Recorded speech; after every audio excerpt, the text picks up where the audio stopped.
What's up, guys? Welcome back to another episode of the WHA-POOSH Show. It's your boy Chris here. Glad to be back. So we're here for another episode. So yeah, let's go ahead and just bring in the crew. So I'm gonna go ahead and start off by bringing the OG, Mr. Reversio himself, Carlos. Let's get you in here, man. Yo, man, how you doing today? Doing pretty good. Excited. It's trying to stay warm. Dude, I know. How'd you handle that freeze today, man? Was it bad for you? Was it? Dude, it's hard, man. It's hard to find a shirt where like I'm not nipping. Right, that's my biggest struggle. Dark shirts only, dude. Baby. Dark shirts only. Dark shirts only. All right, and we're canceled. Yeah. No, dude, I can't. Dude. I see one cracking up, dude. Man, let's just keep going. I can't even say. Let's keep going. Let's get our next guy here, the third musketeer himself, Mr. Broke On Toys, Juan. What's going on? He's already cracking up. That's why I'm wearing a sweater right now, man. Hey, man, I feel your pain, dude. There's a reason I have the camera only focused up to here, bro. Right? So, yeah. Before we get too crazy up in here, man. We have a special guest on today's stream, so let's go ahead and bring in Mr. Austin Nicholas himself. Yo, what's good, guys? Thanks for the invite. Happy to be here with you guys. Hey, glad to have you here, man. I think we're, I just for some background, guys. I met Austin for the first time on actually Carlos's channel, so just glad to have him here, man. As you can see, that awesome background, hell of a collector, from you can tell. So. It's glad to have you here, man. Can't wait to kind of talk. You've had a ton of great ideas, and just excited to pick your brain today on the channel, man. Well, I think my favorite thing about you guys' show is the fact that a lot of it's just organic conversation with friends. You guys start with one topic and then just go down the rabbit hole of an actual fun conversation. Not too structured where it's like, here's a topic, each of you get 20 seconds, and then on to the next one. You guys are actually like, have some full-fledged thoughts and ideas and let it flow. I think that's a lot of fun. Yeah, for sure. And I think sometimes we lose track of time. Those are always the best conversations, right? It's like, oh yeah, hey guys, we're gonna do an hour stream, and then we realize, oh crap, we're almost at 2 hours. Like, yeah, man. I know time flies when you're having fun, bro. That's like one of the things that I've learned. One thing that we forgot to mention about Austin: he's a great collector, but an even better bodybuilder. Right, he's not afraid to wear the light colored shirts on a cold day, you know. So yeah, forget it. No. Gotta have a mom. All right. So I guess for this episode, guys, as we mentioned, we try to keep it kind of freestyle, very liquid, in terms of kind of how we have conversations, and so every now and then we'll try to throw in a little segment there or two, and as we try different things. But I mean, most of the time, what you're gonna find here is just a couple of friends having some cool chats, man. So on that note, I guess we can go ahead and kick it off with our first little official segment. This is something that we're trying new, something different, as we try to venture into different realms of the collecting world, right? It's not just going to be figures, hot toys, things of that nature, the flashy stuff, right? So one thing around those areas is myself and Carlos have recently gotten, especially Carlos, recently gotten into the vinyl world, right? So we kind of want to do like a vinyl of the week. So I'm going to go ahead and pull it out. So the vinyl for this week is going to be one that I was very excited about getting. It's Coraline. So I don't know how many of you guys have seen Coraline. I think it's a fantastic movie. I just love the creepy vibes, right? Definitely got those like Tim Burton kind of creepy Beetlejuice vibes, and who doesn't like a good claymation, right? Stop motion film. So yeah, I just kind of wanted to show you guys, I think people are so used to seeing, there's all different types of collectibles out there, right? Comic books, people collect rare coins. Some people collect, autographs and things of that nature, right? So don't forget stamps. Can't forget the stamp collectors. Yeah, stamps or even trains, right? Like coins, trains. There's just so many things that you can just like spend money on, right? To get an idea of like what's out there, right? So I mean, I think what gravitated myself towards vinyls, and Carlos, feel free to jump in too, man. It's not just the music, right? Obviously, I've always been, gravitating towards. Like, I love music in terms of like cinematic scores, right? I think Hans Zimmer, those guys, John Williams, right? So iconic, like musical scores for movies that if you watch that movie and you take the music out, it's not the same experience, right? Like if you go watch Jurassic Park and it doesn't have that iconic theme, it's not going to hit the same as when it has the music, right? Yeah. So that's kind of my connection to kind of like the music world and vinyls, and obviously it's also a cool form of art in which these artists and the composers themselves express themselves with this kind of physical format. So like this one, as you can see, most of them have this like inner art. So that's nice. You kind of peek at the front here, the iconic house from the movie, and which I guess like 90% of the movie takes place. And the background too, obviously it might be mirrored on your end, but basically says be careful what you wish for. And then also obviously like the inside panel, which you can compare to like a splash page on a good solid comic book. Referencing that Avengers Endgame scene, that's basically a splash page come to life, guys, when all the guys come through the portals.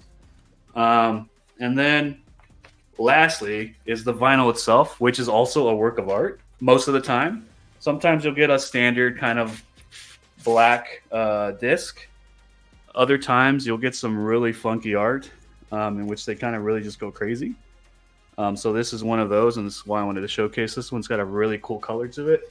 Oh, nice. Oh, wow. That is dope. Right, it's a little like translucent purple look to it. But yeah, just really sick vinyl, man. I'm so stoked. I got my Watchmen one, and I unboxed that one, and it's yellow, and it's pretty cool, man. Is there a smiley face on it? Dope. Yeah, I mean it has a smiley face on the center of the disc, which is pretty cool. Yeah, the center panel. But going back to what you were talking about, man, like going back towards like the cinematic scores, like that's the immersive part of the movie as well, right? That score can determine the mood oftentimes, and one of the best experiences I've had is I actually went to go see Star Wars: The Empire Strikes Back with a live orchestra, which was awesome, insane. Like hearing the Imperial March playing in person while watching the movie just was incredible, man. Like it really is something really cool, and I've seen them do it for Harry Potter, and I was talking to Juan about it. I was really interested in they're gonna do one in San Antonio where they do the 1989 Batman film with the live orchestra. So that might actually be pretty cool. That sounds awesome, man. Yeah, and tickets are not that bad. They were all like, $80, I think, for like. That's not bad for an experience like that. No, like mid-tier row, like right in the middle. So you're looking at like front row seats for like 150, which is not bad, dude. That's not bad at all. It's not, man. And then like collecting vinyls, like going on to what you were saying was, the practicality about having a physical object to just. Like I always liked the villains in most of the movies, and I feel like a villain would have a record player. I was talking to y'all about Lacrimosa last time, and how that would be me unveiling my evil plan, right? I'd be putting the vinyl on the record player, and then just let it loose, sipping on a glass of whiskey or something, like petting your skinless cat or hairless cat or whatever. Yeah, I'm not a cat person, but if it's if I was, I think about Austin Powers with the skinless dude, cat. I'd probably have like a shark. Hairless cat. I'd probably have a shark in the back or something. That'd be dope. But let me know in the comments what would be your evil villain pet. What would be yours, Juan? If you were an evil villain, what would be your pet? Probably a monkey. A monkey? Oh, bro, nice. Like a regular monkey or like an ape or like? No, a monkey, like a little tiny monkey. Train the monkey to go steal, or train the monkey to go do some of the. Like the one from Aladdin, bro. Okay. Yeah. Okay. Christian, where would you go with that one? Wait, I got you. If you can't think of one, I got you. I got one. I'm trying to think. Let me see. I think mine would be like a hawk. Oh, right? Nice. Nice. You know, like it just like sits on its little stand there, and it's just like watching like whoever's sitting at my desk the whole time, dude. Like ready to strike. Yeah, that would be dope. Eagle eye and shit. Yeah. Like that. Ready to claw the eyes out, bro. All I gotta do like snap my fingers and it's go time. Oh shit! Chill out, Thanos. I'm glad we're behind the screen. All right, Austin. Okay, I'm thinking kind of like Giovanni from Pokemon, right? The leader of Team Rocket. He had that Persian. Oh yeah. Big cat, like a that would be cool. Or a leopard, right? Yeah. Like anytime like we would see Giovanni, he'd be in his chair, and like Persian, which is like the evolved form of Meowth, would just be kind of like laying right beside him, you know. And the cat looked awesome, looked cool, but you also know that thing would mess you up. Definitely. That's a pretty cool way of seeing it. I know. I was actually I said shark because I've thought about like evil villains, but I was thinking about a lion. I thought about Scarface. He had a tiger. Like that was pretty cool too. Mike Tyson type of deal. Yeah, like so. I wouldn't do like a house cat, but I would do like a beast, like a big cat. A big cat would be sick, man. Even a puma, like anything like that is pretty cool. Jaguar. So you say puma, I immediately think of Lion King. Imagine a cheetah, dude. A cheetah would be sick. Cheetahs would be pretty sick too, man. Imagine you can't get away, like just. And they look elegant. Damn. Oh yeah, dude. I really like that. They have that aesthetic feature to it. Yeah, dude, that'd be sick. So hold on real quick. Let me showcase some of these chat people on here that are in here. Get in there. Yomo saying, "What up, fellas?"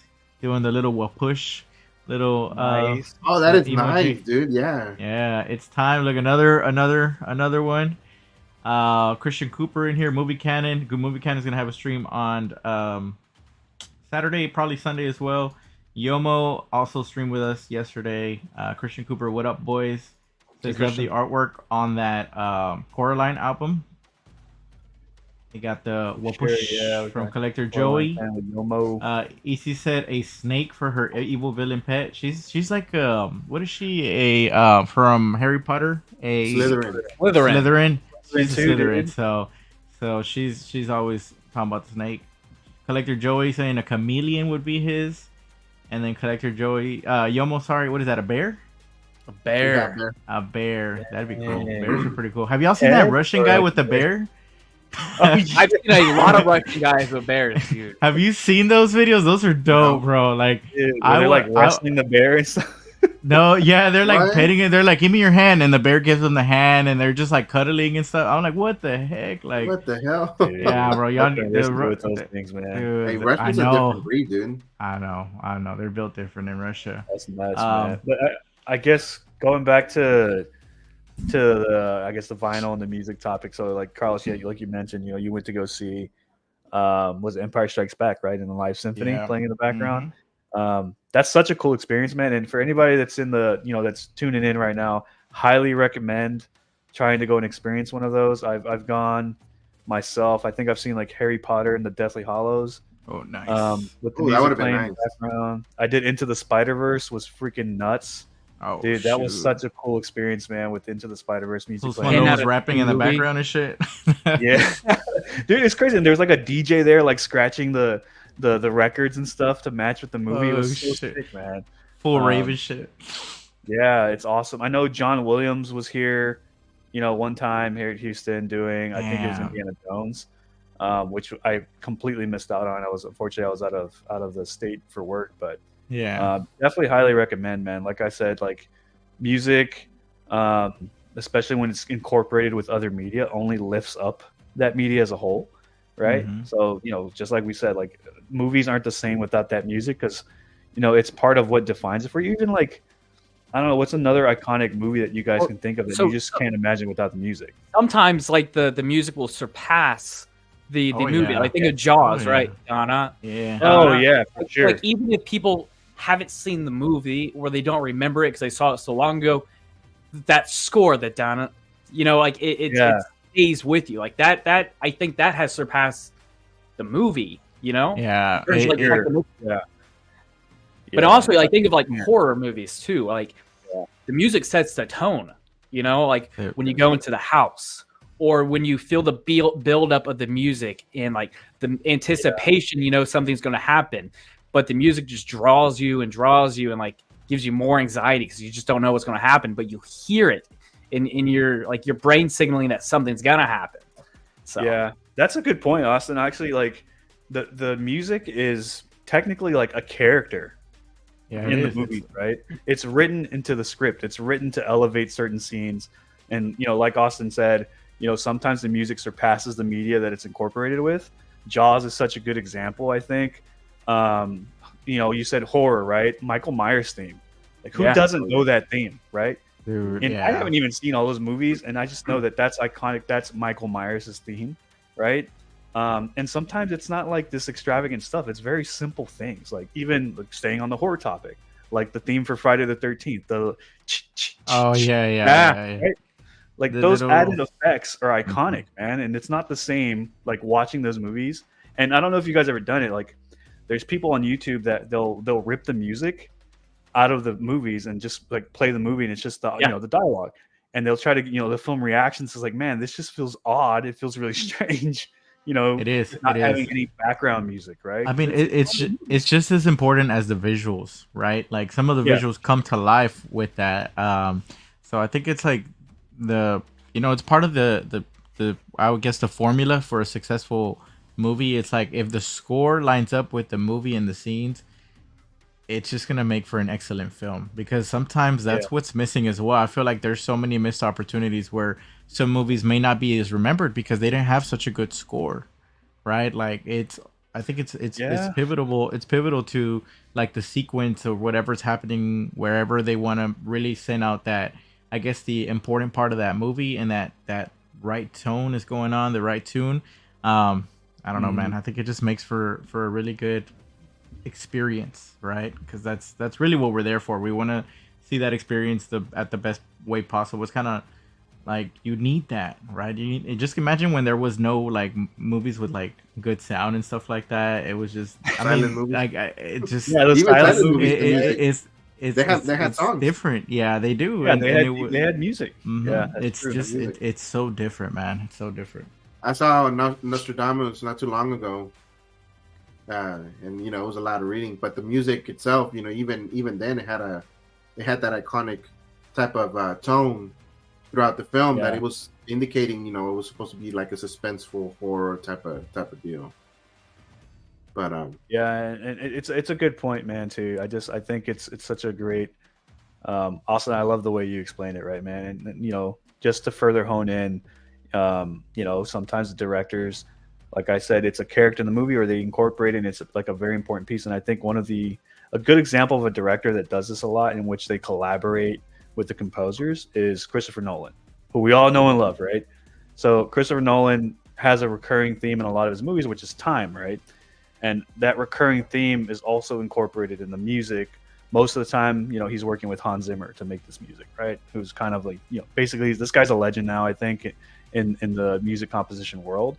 So simple, subtle hits of like a clock ticking, right? Something that's giving you this presence of like, okay, there's time passing. We're trying to increase kind of that anticipation for what's about to happen. It always has you on the edge of the seats. So I don't know. Man. Like I said, I love music, right? I mean, another good pairing is like, you've already brought up Tim Burton, so let's bring up Danny Elfman. Yes. Oh Correct. my god! That's a duo, right? Anytime one is there, you're expecting the other. Yeah. And it works perfectly for their gothic feel in all their movies. That's Danny Elfman is so unique, man. He's so crazy when it comes to music, man. He's so good. And he's shredded, dude. Have you guys seen the guy? Yeah, he looks like... Dude is freaking shredded, man. Yes, dude. Look up a picture of Danny Elfman. You'll see him. There's a picture of him playing the guitar, because he used to be in a rock band. Yeah, the guy is Oinko Boinkos or something like that. Yes. I forgot what his original band was, but dude, that dude is him and Hans, and then they all get so crazy with it, because I believe wasn't Hans who did Interstellar? Was it Hans? That was Hans. Yeah, that was. Remember how like some of his beats were timed to the sequence of the movie and stuff? Yeah, exactly. Like, right? Dude, that was just like, movie, it's crazy how in depth that they go into that. Like, that was pretty cool. Even even like I think as somebody who may not be such a fanatic about music, like it's still quite interesting how they match that beat to the certain sequence in the movie. It's another like art form of itself on top of already creating great music. Dude, Danny Elfman looks like Carrot Top. That's what I was gonna say right now. He looks like Carrot Top. Holy shit, dude. Yeah. Hey, the dude's jacked. I'm not about to look him up. I don't think I know what he looks like. Yeah, he does look. He's just as crazy Just as picture Carrot Carrot Top. Shredded. Carrot Top got jacked too for a while. Dude, yeah, Hans. Oh, Dark wow, Knight you're too. right. Yeah, Dark Knight. Yeah, man, Hans. Okay, so I think did we talk about this last time or no? Hans or who would you pick? Hans or John Williams? The other one has to go. Oh man, that's a tough one, dude. What did John Williams do? Because I'm not. John Williams did the Superman theme. Oh, John Williams did Star Wars. I know who it is now. Park, bro. Jurassic Park. Oh, we did Spielberg and Christopher Nolan, I think. But yeah, I mean, I gotta go. I gotta go. John Williams. I mean, he did Jurassic Park. He did Harry Potter. He did Star Wars. I mean, those are. He did Jaws. Actually, He did Jaws, yeah, he did do Jaws. Jaws is practically a horror movie, dude. Right? Yeah. Oh yeah, it's a creature. Yeah, right. Yeah, same thing with Jurassic Park. And a lot of people consider Yeah. Jurassic Park horror because of the Yeah. creature. Yeah, I mean, Hook. Oh, he did the Home Harry Alone. Potter. Yeah. Harry Potter. So are we going John Williams unanimously? I have to. I have to. Yeah. He's created. I mean, because look, it got Jurassic Park, got Star Wars, got Harry Potter. Those are like I was just three thinking, of my like, biggest franchises. I was just thinking, like Jurassic Park is probably the biggest franchise growing up for me, and I was like, I'm fucking wearing a Jurassic Park sweater right now. Like, I'm literally I gotta go, John Williams, man. I gotta go. Let's see. Ooh, movie canon. John Williams, saw him in concert 2022. I do love Hans though. Oh, he got to see John Williams in person. That's crazy. Yeah, I envy that, man. I know. wish he comes back, man. I've seen Hans live, but I need to see John Williams live, man. Mm-hmm. He retired or what? He always says he's gonna retire, and then somebody drags him. Most of the time, it's Steven Spielberg dragging him out to do another movie. But He just needs to bring him back. Does he do like tours or something or what? no, he Not hasn't as been much. touring, man. The guy's super old, man. Like it's really hard for him to go in there, especially spending like 10 to 12 hours a day, like in this in the studio trying to record this music. It's a very dynamic process. I don't know if you guys have ever watched those videos on YouTube, like the making of. It's insane, man. They put tons of hours into there, so I can just Superman imagine. team how is tired. goated. It is, bro. Can I Superman segue this really fast? Because I just thought of something. Go for Yeah, it. go for it, man. Okay, so because we mentioned Harry Potter, because John Williams, HBO has a series rights for Harry Potter, and they're gonna be producing their own Harry Potter series. So, do you guys like that? Do you guys like the idea of that, or is that one of those untouchables? Are you excited? And if you are excited, what are some things they have to nail with? Go back to what you said. The Harry Potter series that's coming to. You're talking about the one where they're redoing Harry Potter, right? Yeah, HBO Correct. Max Reboot. is coming out with one series. I feel like it's too soon. Because I feel like we could have explored so much more towards the Harry Potter world. But if I was to say the things that they need to nail the Slytherin aspect of that. Like, I really want to see Slytherin be a bigger influence in this upcoming show. Like, the whole theme can just be about Slytherin and the secrecy behind. Like, that's the kind of stuff that attracts me. It's like when there's shows that have like secrets and mysteries and stuff like that. And if they can do that with Slytherin, that would be sick, bro. That would be sick. I feel like for one, they have to know the casting, but for me, they have to get Hogwarts right. Like, I think the movies did such a perfect job in my head of like how I visualized Hogwarts when I read the books. So they have to get like that's a big one for me, man. The school and the grounds and the Forbidden Forest, all that has to look good, Then the music's big. That's a big part of Harry Potter. The Harry Potter theme is classic too, man. That's a good one. It is, dude. I mean, honestly, I for one, I'm very excited. I'm a massive. I have a Harry Potter tattoo. Fun fact. Wait, no way. Yeah. So my brother lives in Japan. He's in the Navy, and when They're not being Ron Weasley on you. so not only like am I a big fan, but like my mom and brother are. We would read the books all the time, and then every December we would like rewatch the movies. So when my brother went to right before he left to go to Japan, all three of us got Harry Potter tattoos. Oh, nice. Oh, that's nice. Oh, wow. Yeah. So I got a golden snitch. It's funny. Nice. I had an idea. I had an idea when I went in, and we didn't the timing that would have taken to do my original idea wouldn't have worked. So I on the spot I had to come up with something or not do it, and I wasn't not going to do it because it was such a meaningful day for us to all get like these tattoos. So I got a golden snitch, something easy. What was your original idea? It was like a Voldemort, like this Slytherin tattoo. Are you talking about like the one that they have on their forearms or no? No, it wasn't a Death Eater tattoo. Oh, okay. Yeah, no, this is like a hodgepodge idea. Oh, okay. Yeah, that's so cool though. That's still nice though.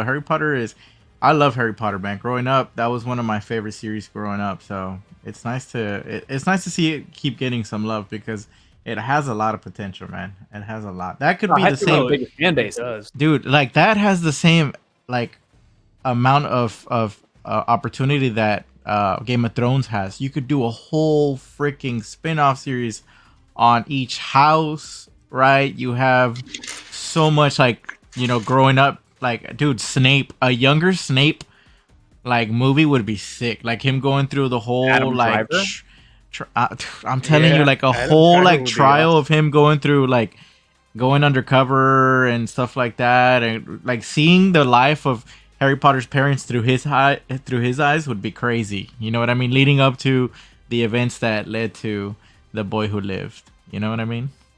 Yeah, man, I'm a content whore, so I'm excited for the series. Even if it's blasphemous, and I end up not liking it because what if it's trash? They take liberties and change it up. Whatever the reason, I'm so excited. Because if I hate it, I'm just not going to watch it again. It sucks though. Yeah, like you don't want that. I don't want a reboot though, right? Like I agree with Austin. There's so much content there, and even what Carlos was saying, right? So like I don't know if you guys ever had a chance, but the Harry Potter game that came out, or the Hogwarts game, basically Hogwarts Legacy, right? That stuff, just even though that is probably I compared to the movies, I think the way they recreated that world in the video games is freaking spot on, man. Oh, it's exactly what I thought it would look like reading the books, right? Obviously, in the movies they took some liberties, and even in the game they took some liberties on what it would look like. But I mean, personally, if they want to stick to the whole Harry Potter side of the world that exists there, I'd prefer them to do a prequel, right? I'd like to see the Marauders, right? Who wouldn't want to see Lupin and Sirius when they were in Hogwarts and how they formed that team? To see how they became Animagus without like anyone ever knowing. It would have been like Lupin when he transforms. Dealing with like his. Yeah, it'd be sick to see that, right? Because then that leads into. Yeah, I know. There was a lot of rumors, right? Apparently that was in the works. I think Andrew Garfield was like lined up to be Lupin, and there was all this weird like casting, right? Rumors. I didn't even know about that. That's weird. It seems that seems odd to me, but at least we know like the acting would have been perfect. Spot on. Whatever Garfield given, he would have nailed it. Whether good or bad of the writing, he would have killed. Yeah, and it sucks, man, that kind of got canned, and they're going instead with this reboot approach, which I'm with Austin too. Like, I don't care. I'll absorb that content, right? I'm gonna watch it. If it sucks, I won't watch it again, right? Yeah. But it's cool, and I think I'm with Austin too in terms of like I want to see what the casting's gonna be like. Are they gonna go young? Similar, because I think when the first Harry Potter movie, they were pretty close to the ages in real life. Yeah, they were little. Yeah, they were 12. I think they were off by That's a hard thing too, because they made 8 movies, right? And these are 12-year-olds, and like they all age very quickly, from that 12 to 18. They had to bust out those 8 movies. if you're gonna go something with young, you gotta roll out the series quick. Like it can't correct. Or you'll end up like Stranger Things. Like the movie. The movie. I know they're like 36 and shit. The difficult thing with like, if we're thinking like 10, 11, 12-year-old casting, is the experience and like the quality of that acting. We got really lucky with the cast we got in the original Harry Potter movies. Granted, I'm sure you can go back and nitpick some scenes and say it's a little cheesy, but I think it's quality, it's perfection for me. Is it powered by nostalgia? Sure, maybe it is, but I still go back and I love it every single time. 10, 11, 12-year-olds may not always be the best actors. Like we can probably notably say some actors or some movies or some shows with some young cast that doesn't do that well. So yeah, casting is gonna be a huge one. Especially wasn't Harry Potter. Huh? Go ahead. Especially since like these are like the definitive characters like that we've grown up with for the past 25 years. That's when I think of Harry Potter, like I read the books before the movies, or like right around that time. But like when I think of Harry Potter, I think of Daniel Radcliffe. That would be a very difficult thing for me to get over. But also, in defense of that, I kind of have to get over that, because it's gonna happen. It's a hard thing to let go, man. Yeah, that's a hard bias too. Of like if they cast somebody, it's a hard bias not to be like, that's not my Harry Potter. But it's a hard ask. Yeah, right. It's also a hard ask for whoever they do cast. Like, hey, there's a lot of baggage that's going to come with this role, right? And we need you to be up. And these are going to be, if they do cast, relatively young, it's going to be. They're going to be young, man. They're going to be young. Man. They have to, man. That's a big ask for a kid too, Yeah, I'm sure J.K. Rowling will be involved in the casting, and she did great, So I think she'll. I mean, as long as she's involved, I'm sure it'll be okay. Well, that's a two-handed ordeal because she's in a lot of hot water with a lot of people. Sure. And things. Oh, really? I didn't know about this. Yeah. Yes, so that's a bad thing. Her being involved, I think it needs to happen. Yeah. So, it's like she wrote the book. Right? Like that is undisclosed, right? Yeah. Like. But the thing is, if she is involved, that's going to turn off so many people and bring in so much bad media about this, which kind of sucks to those young kids, the studio, and all the other like people on set. That affects a lot of people. Right or wrong, I don't really know, but I do think it's kind of like George Lucas with Star Wars. Should they be involved? Yeah, probably. Yeah. Yeah, they need to have. Yeah. I mean, that's the originator, right? Like she has. I guess she had the original vision for it. But it also depends on how, Max and Warner Brothers handle that situation. They haven't been handling their movies too well as of late, and their marketing and stuff. So, because honestly, what was the last thing that came out on Max that we were like, oh, let's go watch that on Max? Dude, to be honest, I went on Max yesterday to see what was new. That was my first time in a few weeks. I'm telling you, Granted, I've been on the MCU binge, so I've been boring myself with Disney Plus lately. So I'm in a little phase with that. So maybe that's my reason. But I feel like the only thing that Max has dropped was the House of the Dragon, and that was riding the hype of Game of Thrones not too far, right after it ended, right?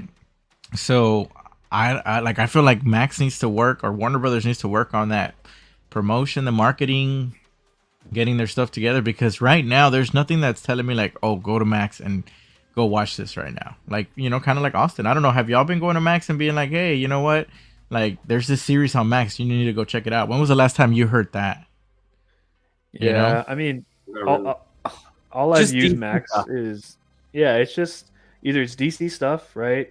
I watched the Barbie movie there recently, or I just rewatch shows, right? So like what I use Max for specifically is like Succession.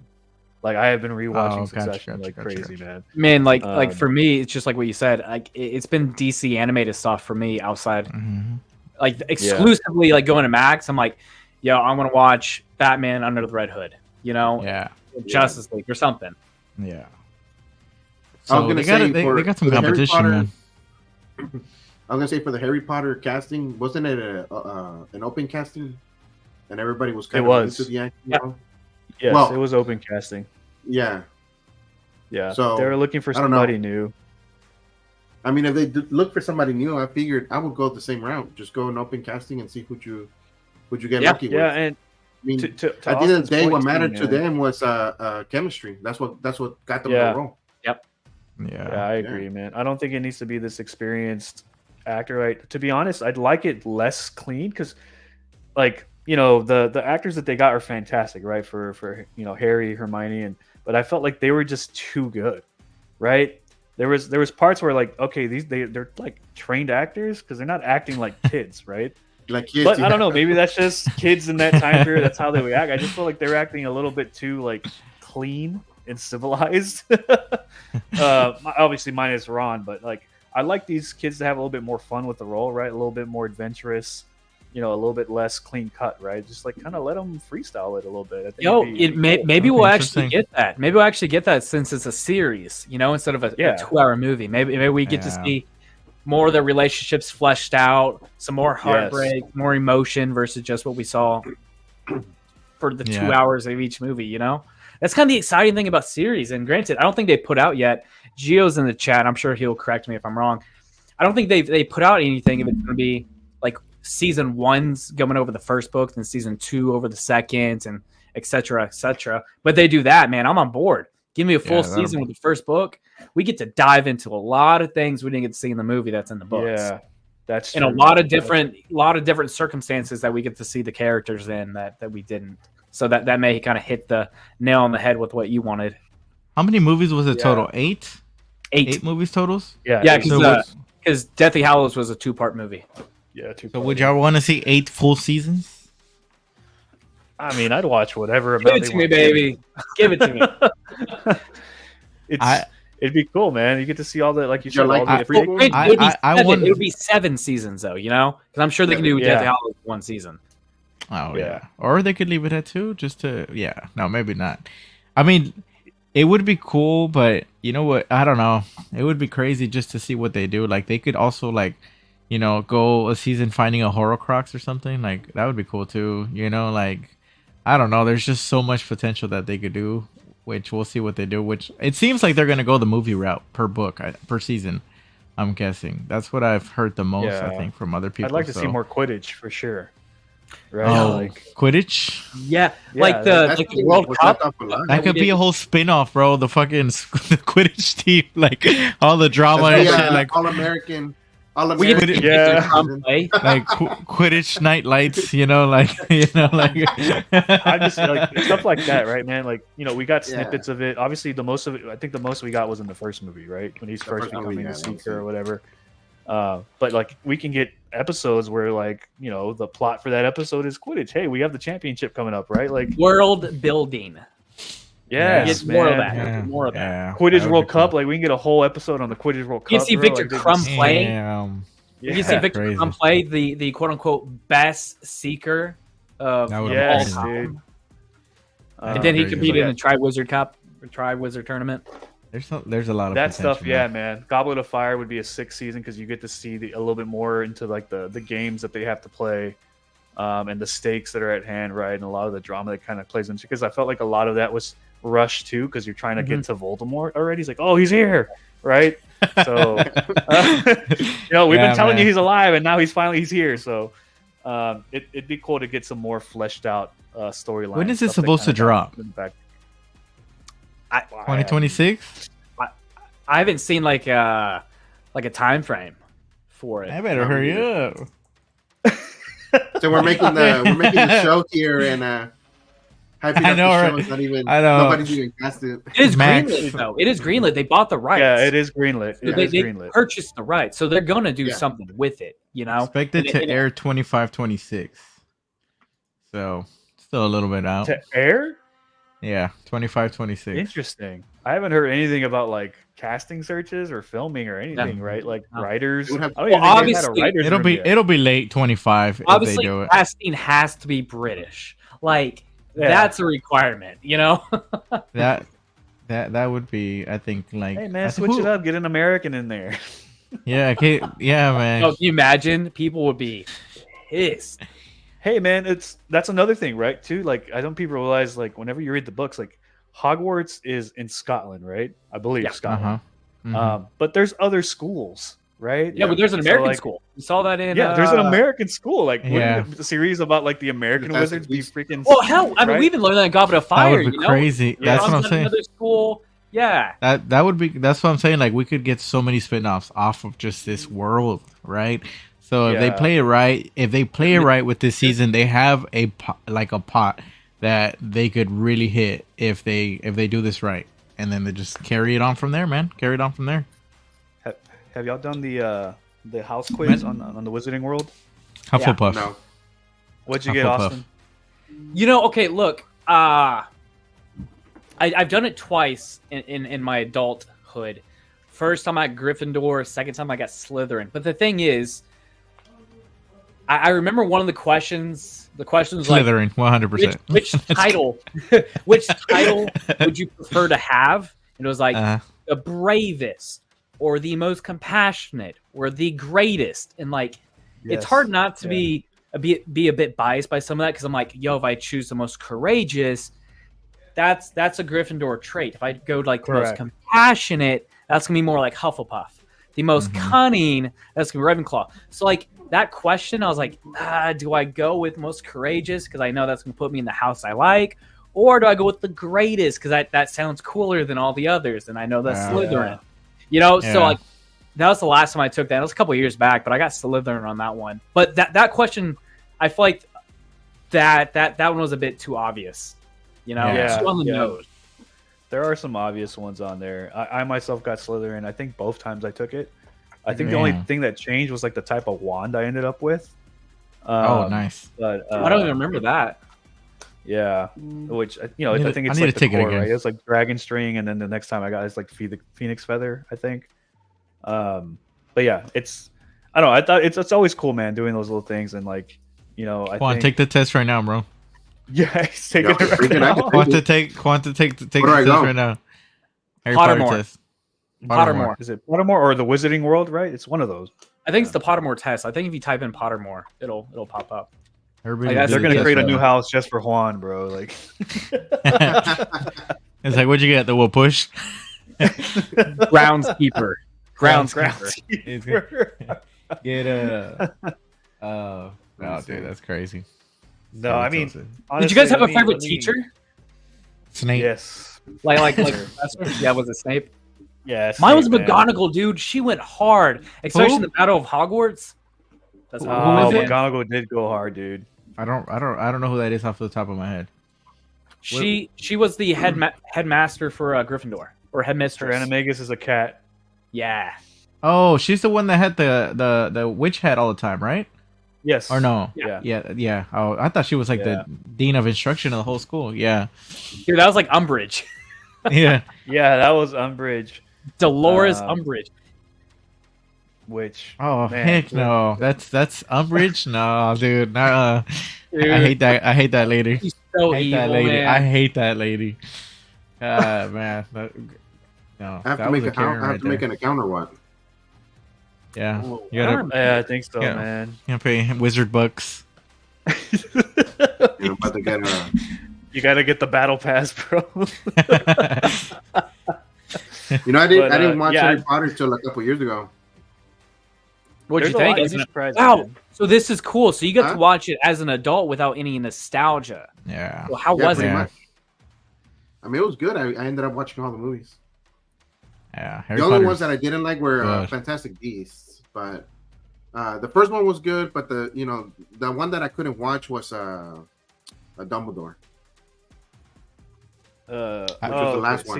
Is it Secrets of Dumbledore, right, or something like Yeah, that? something like that. Every time I put it on, I ended up falling. I haven't To be honest, I haven't actually seen didn't those. watch that one. I haven't seen those. Yeah. Like I only saw the first Fantastic Beast. I didn't Same. like it. Same. I didn't It like was just it. So. different. Yeah, Too it's different. man. Too different. It's I don't know. But hey, to be fair, those movies actually reference the American Wizards, right? Because the New York, Yeah, they do. Ministry of Magic. So that's what I did like, and I'd like to see more of that. Hopefully, we can, like I said, with the series, that maybe who knows all these spinoffs that they could venture off into. So that'd be one cool thing to that see. we did see was the Cursed Child. We saw that in New York on Broadway. That was so fun, man. That was really that's cool. awesome. So that would be something that they could explore too, right? Like the kids, the children of the characters that we know would be crazy. I read that screenplay too. It's good. Oh, I don't nice. see Rowling being involved. She basically has the last say from what I remember. Anything? Yeah, 100%. Yeah, she'll definitely be involved. Join They Team probably just Slytherin. won't She's disclose over it. here recruiting and shit. Join Team Slytherin. What do? Team What a Slytherin, Slytherin come would to the do. dark side, baby. We got the When I chamber was of a secrets, dude. dog. Tell me to make a sports kid and I'm a girl. I feel like Possum have time, you bro. seen? It was like they said Dumbledore's last words were 30 points to Gryffindor. When I was at WB Studios tour, I was sorted into Gryffindor. The app sorted me to Ravenclaw. Nice. Hagrid. My favorite teacher was Hagrid. Hey, who doesn't love Hagrid? Man? Hagrid was cool, man. Hagrid was dope. Hagrid was dope, dude. They did such a good job depicting him too, man. In the movies. Yeah. So I guess honestly, I want to applaud Austin for the amazing segue from shifting the music to talking about the show, because I think what we were going to talk about was sequels, and technically this could be considered sequel / reboot, right? Revival, whatever we want to call it. Yeah. So one of the things that I wanted to talk about with the sequels was what your opinion was on what warrants a movie to have a sequel. So I don't know, whoever wants to shoot that first. Let's let Austin. I'll lay out the obvious one, like an underlying unfinished storyline. Okay. You know, just trying to think of one at the top of my head.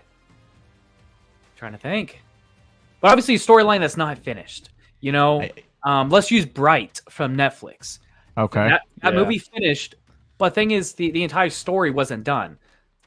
We're not getting a sequel, so that's an unfinished movie. If you watch it, there's not really a beginning to end because it hasn't ended, because there's so much story left that's unresolved. But like, where do you draw the line to like be like, you know what? That's the idea to leave it at people. Leave it up to people to wonder.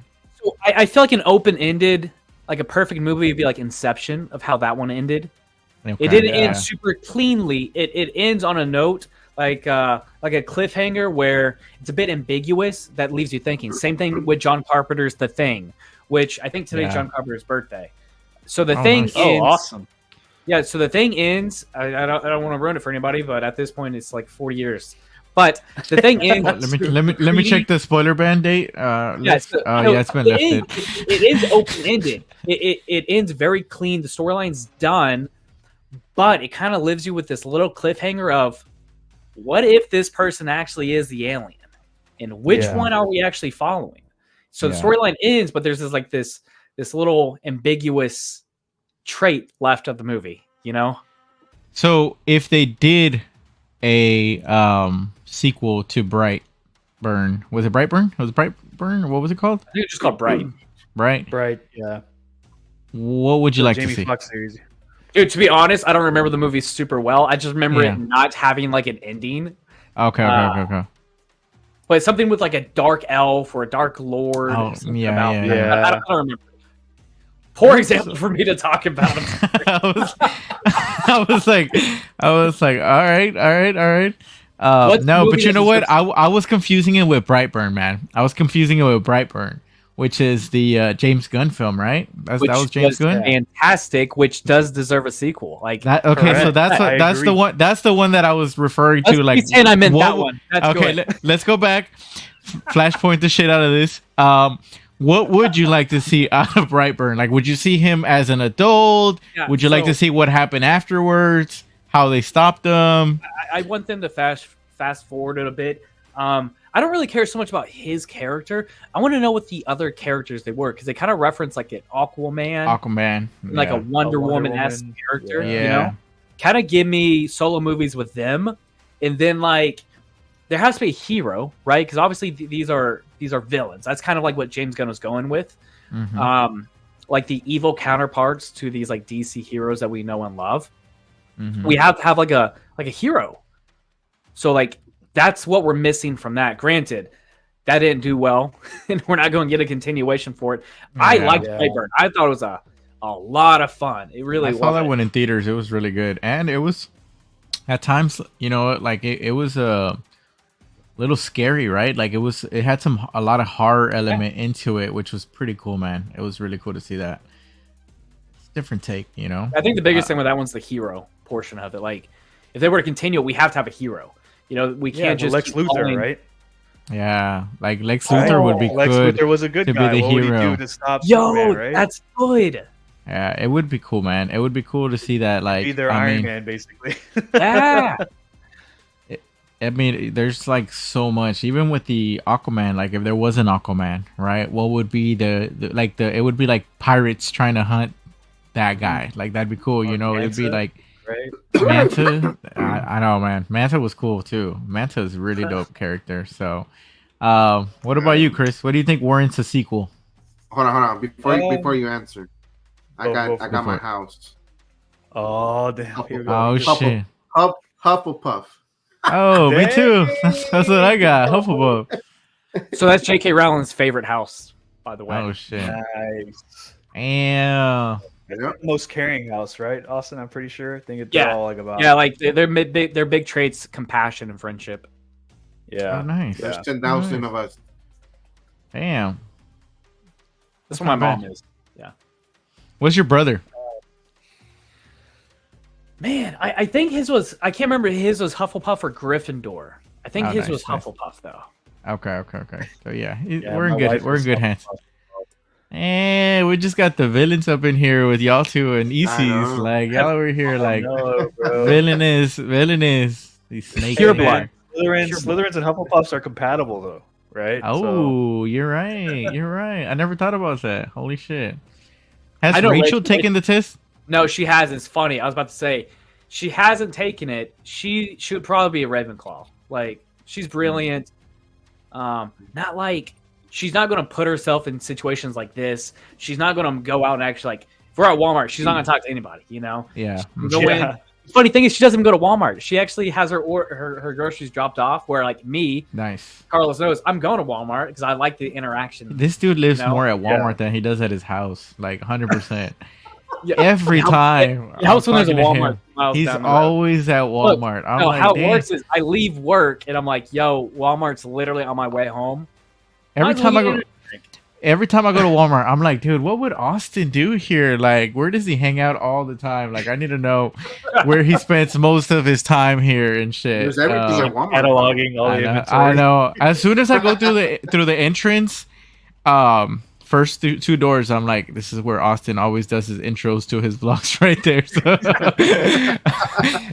I just haven't pulled the trigger on like actually recording myself right there. Like, hey guys, Austin Nicholas here, and today we're gonna be doing a full day. You know. But yeah, no man. So yeah, Chris, what do you think? Sequels? Where do you warrant a sequel? What do you think? What's a movie that you don't think needed a sequel but got a sequel? Oh, that's easy for me. It hasn't happened yet, but it's coming. Gladiator. Oh yeah, Right. dude, I heard about that. What the fuck? Yes, dude. Like, why the hell? And what? And I'm thinking, like, why the? There's no way in hell Ridley Scott thought of like, hey, I should make a sequel to Gladiator, in which Mhm. like the son does. I don't know what the hell the plan. Like, I can't even imagine what the story would be because like it's just like that felt like such a surefire ending to Mhm. this one man's journey from like losing his family, being traded into slavery, having to fight for his like life and honor and all this stuff. Like, it's just like I don't think it's necessary, right? Mhm. For me, what warrants a sequel is one, the world building has to be there, right? The Yeah, world has to definitely, be interesting definitely. enough for me to be like, yeah, okay, that makes sense. We can definitely flesh something out in here.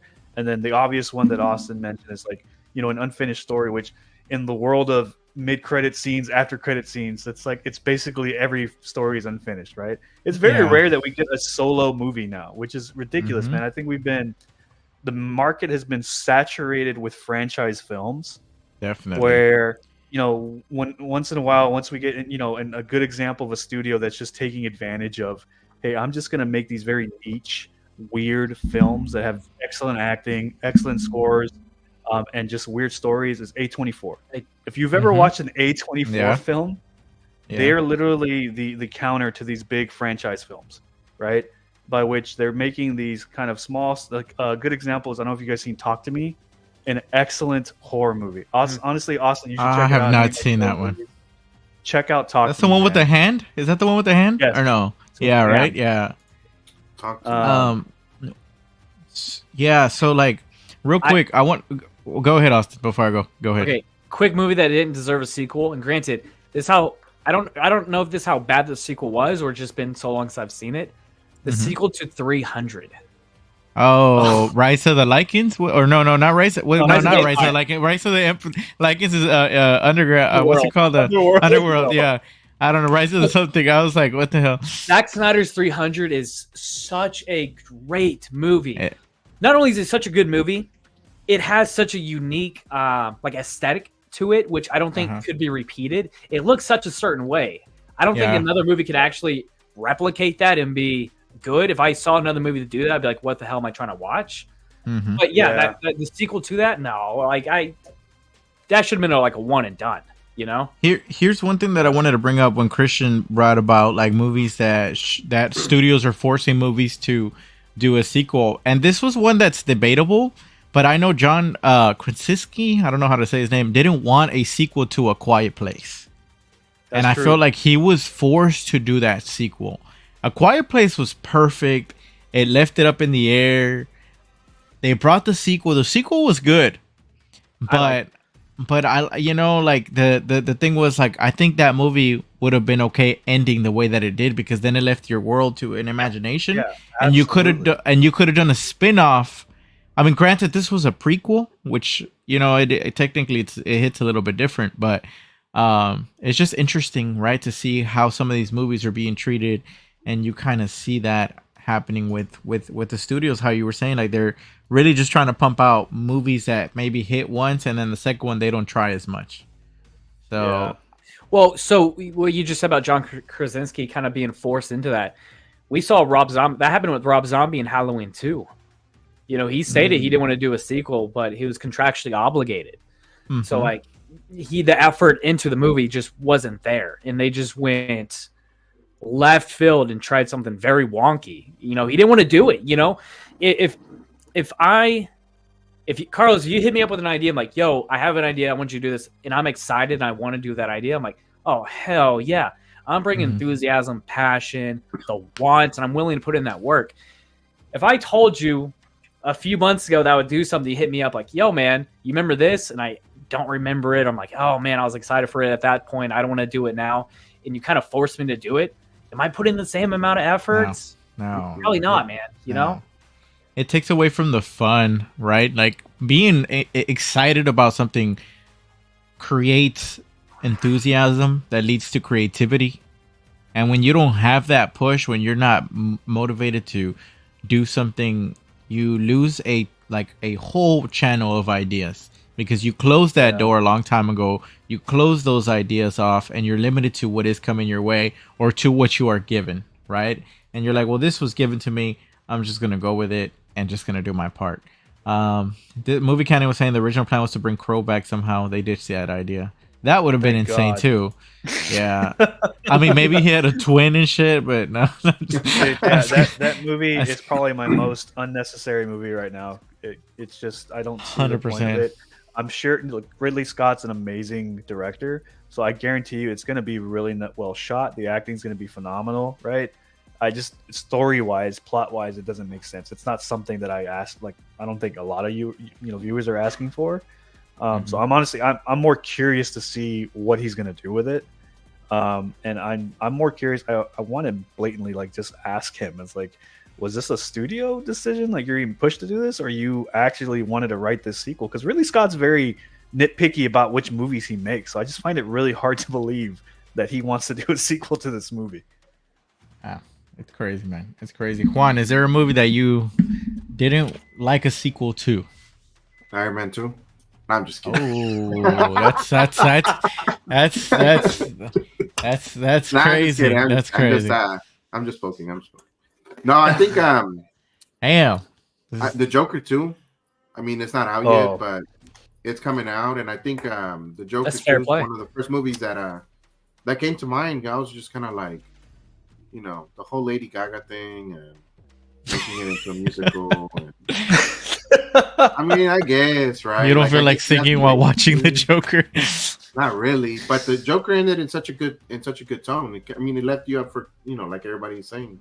If they don't do the Batman smells Robin laid an egg song, I'm leaving. I'm leaving the theater. I'm leaving the theater. That's awesome. Like the Joker is one of those perfect examples of an ambiguous ending. The Joker ends, and we don't know if that's something he conceptualized in his mind because he's crazy, Mm-hmm. Yeah. or if it's actually happened. He's back in the cuckoo house. That's such an awesome ending because it brings up so many fun conversations with it. Because how does it end? Like we didn't get a definitive answer for that. I think that's such a perfect ending. Yeah, I think they're one movie screwing that up. that I can think of. Sure.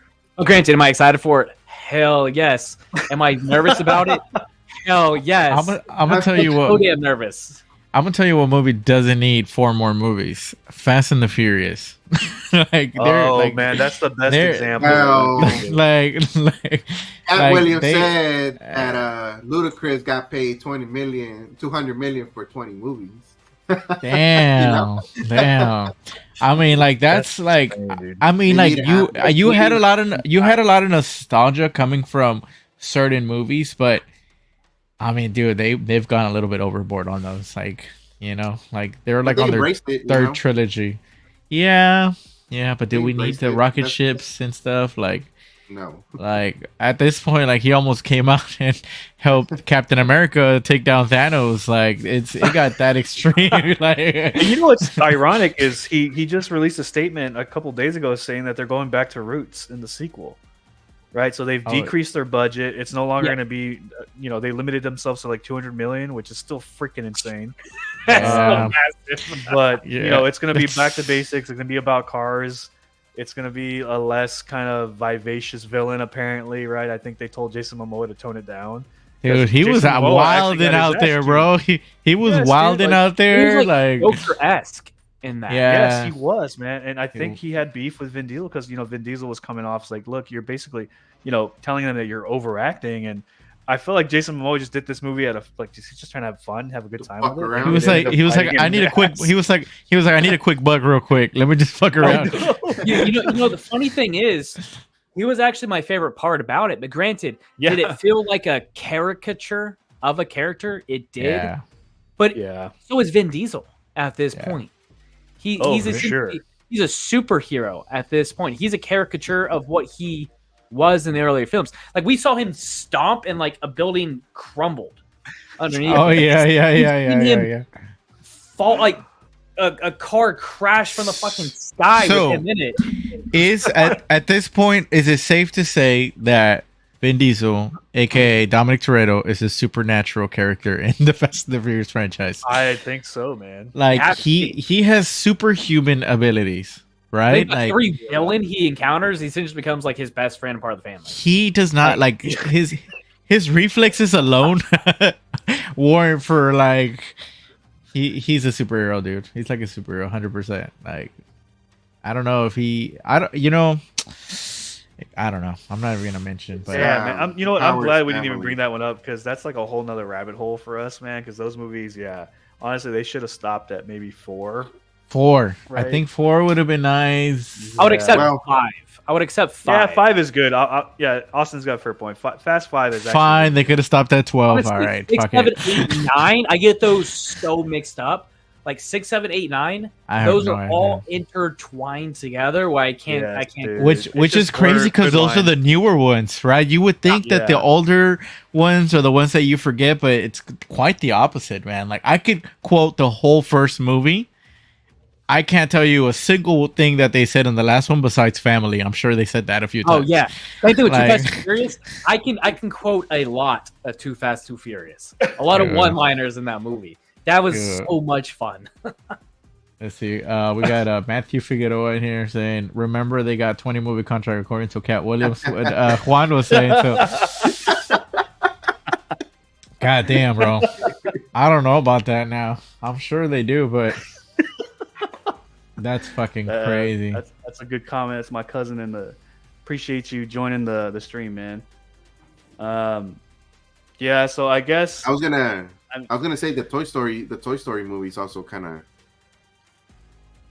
extended a little bit. They're doing too another much. one, right? Aren't they? They're doing another one, and they're bringing back Andy, but I feel like that should have been like movie number 4. I didn't know that. Toy Story Wow. 3 wasn't even. Yeah, Toy Story was it 4 where they meet that purple bear? Or was That's it 3? 4. Yeah, that's 4. 4, right? I feel like that was just like that should have been a series on Disney Plus or something. Yeah, they're definitely. I think they're honestly Disney's in shambles right now. They're trying to figure out what it is they need to do. Like Pixar movies aren't doing as well as they thought. They're gonna sell. So I don't know, man. I'm curious. And then Bob Iger kind of doing the whole regime change. I think we're gonna see a lot of changes in Marvel movies moving forward too, which honestly I'm excited for. I think they've kind of plateaued, and honestly these most recent ones have kind of crashed and burned. Like they have potential, bro. They have a lot of potential. They have a lot of resources. They have a lot of support. Their fan base is second to none, man. Like they have a lot, but they do need to step it up a little bit. All right. Well, I guess we kind of I think we did a good little rhythm here on talking about we went from the vinyls to kind of sequels, and then Carlos setting us up with some sequels that we think are unnecessary. I think that was a cool little chat, man. Before we wrap it up, I want to just thank Austin Nicholas, sir, for joining us on our channel, man. We like always having you on here. You always have some crazy topics to put them on blast, make them nervous. Put them on blast, man. Put them on.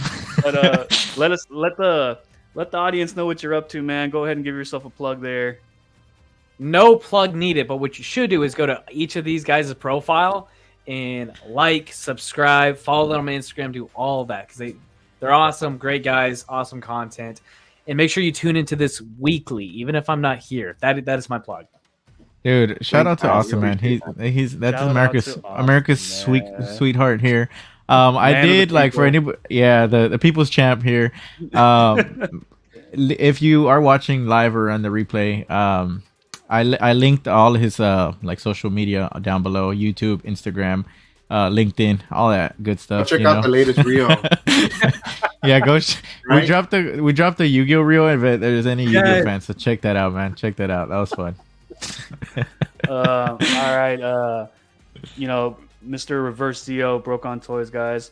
Let the audience know, man, what you got coming up. I know y'all got some content working on Freeze Fridays, right? If I'm not mistaken. Yeah. So tomorrow we're gonna be dropping a collab shot. A couple of the 6-skill shooters are gonna be putting a collage together and then dropping a few shots. So I'm excited for that one. I had a lot of fun. And then on Friday, Freeze Fridays, just a picture if anybody wants to join. And then other content coming throughout the week as well. And just more collabs coming soon. I think Austin and I had discussed a few other reels that we wanted to work on. So we'll definitely let y'all know about that. I think this will be a weekly occurrence. Yeah, man. It's going to be, I think we have some really good ideas that we're working on. So y'all stay tuned for that because I think it's going to pop. It's going to pop. Nice. I was so nervous doing the last reel, man. I was like, Juan, you crushed it. By far my favorite one. Me and Carlos did a few of these. I think yours is my favorite. Yeah, bro.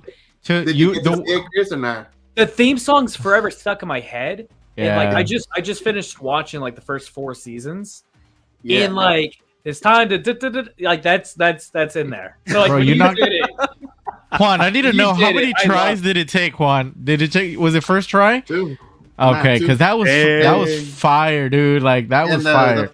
The first one was it came out good. I just didn't like how it was positioned, so we were just like, oh, let's do it again. And He's a natural.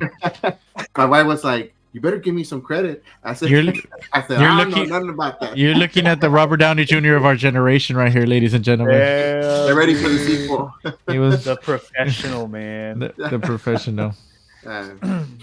But it was all thanks to Mr. Forker in his theater classes. Yeah, shout out to our theater teacher.